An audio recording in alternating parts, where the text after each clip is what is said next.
Why so serious?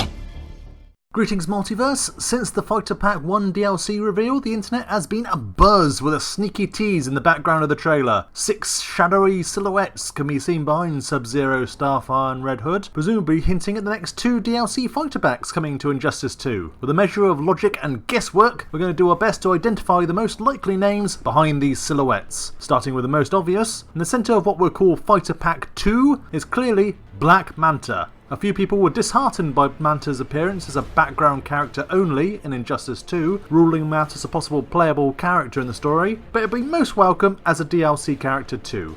On the left of Manta is arguably the most difficult character to identify since, beyond it being clearly a him, the Shadow didn't seem to have anything obvious to identify him with. However, going by one of the Injustice 2 polls Ed Boon tweeted out, we're really hoping that this is John Constantine. In the poll featuring Constantine, we were asked to vote between him, Starfire and Black Manta. Starfire won the poll and she's in Fighter Pack 1, but Black Manta is also getting released obviously, and he came lower than Constantine, leading us to believe that they would not include Manta without also including Constantine. He might not be wearing his trademark coat, but that Shadow could certainly match him without it. The third character in Fighter Pack 2 to the right of Manta has been the subject of some confusion. A lot of people are assuming this character to be a man. I've seen suggestions of Ra's al Ghul, Beast Boy and even Booster Gold. However, the other 2 DLC packs fall into the sensible order of 2 men and 1 woman, and this really looks like it could be a female character, although the outfit seems to be putting a few people off, as does what seems to be horns on the character's head. Thinking of popular DC female characters with those horns and the long flowing hair this character has, I can think of 2 possibilities, either Batwoman or Huntress.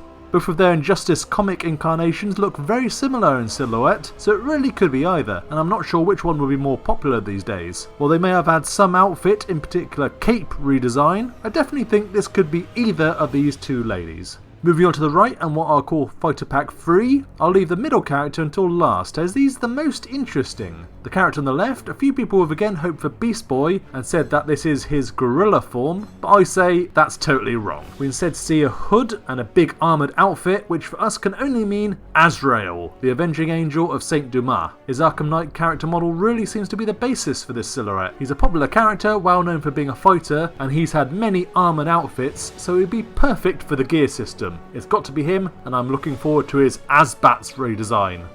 On the far right is far more clearly a female character, but it's a little bit hard to tell who exactly, despite the claws and the slightest hint of bumps on her head. A few people have suggested this might be Enchantress, which we'll accept as a possibility, but she's hardly a popular character even after the Suicide Squad movie. So instead, we're going to put our vote down for this being Carol Ferris as Star Sapphire.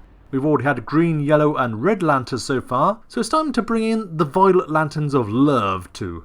Right now, let's finish on the most controversial character, the middle shadow of Fighter Pack 3. In the initial reveal, the silhouette was clearly that of Raiden from Mortal Kombat with his very distinctive hat. However, there was a massive outcry when this was revealed. We've already got one Mortal Kombat character in the form of Sub-Zero, and not only would 2 be too cheeky when all the fans just want comic characters, Raiden isn't even that popular a Mortal Kombat character. In Ed Boon's own poll asking for Mortal Kombat characters in Injustice 2, Raiden came third after Johnny Cage. Since then, something interesting happened. Ed Boon took to Twitter again to say that Sub-Zero's design had been done by Jim Lee, which is awesome. The picture he tweeted had the silhouettes rearranged, and most importantly, the Raiden silhouette had had his hat removed, thus creating the silhouette for a completely different character. For me, this is NetherRealm either listening to the fans or trolling them. But either way, I don't believe this silhouette actually represents Raiden, who no one wants to see in Injustice 2. So who is it?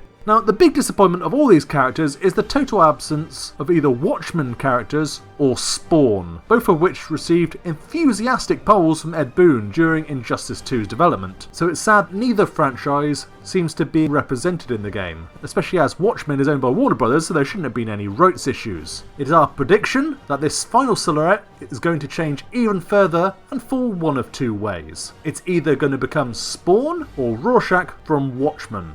There is no way NetherRealm and Warner Brothers are going to pass up the most wanted characters from fans when the whole point of DLC is giving fans exactly what they want, because they're choosing to pay for these things separately. If they don't like it, they won't buy it. So this is the one instance where we say ignore the silhouette entirely. Common sense and logic dictates that this final DLC character has to be either Spawn or the most popular character in Watchmen, Rorschach. This is our prediction and we're sticking to it. So from left to right that reads Constantine, Black Manta, Huntress or Batwoman, Azrael, a completely wrong silhouette that will become Spawn or Rorschach later, and Star Sapphire. Those are our predictions, but what do you guys think? Leave your comments and predictions below and we'll make sure to answer. Leave a like too, those really help us out, and subscribe to DC Comics Gamer for daily DC Comics videos, including everything you want to see on Injustice 2. We've got a lot of exciting things brewing, so keep a close eye on our channel for all the action. Thanks for watching and catch you later guys.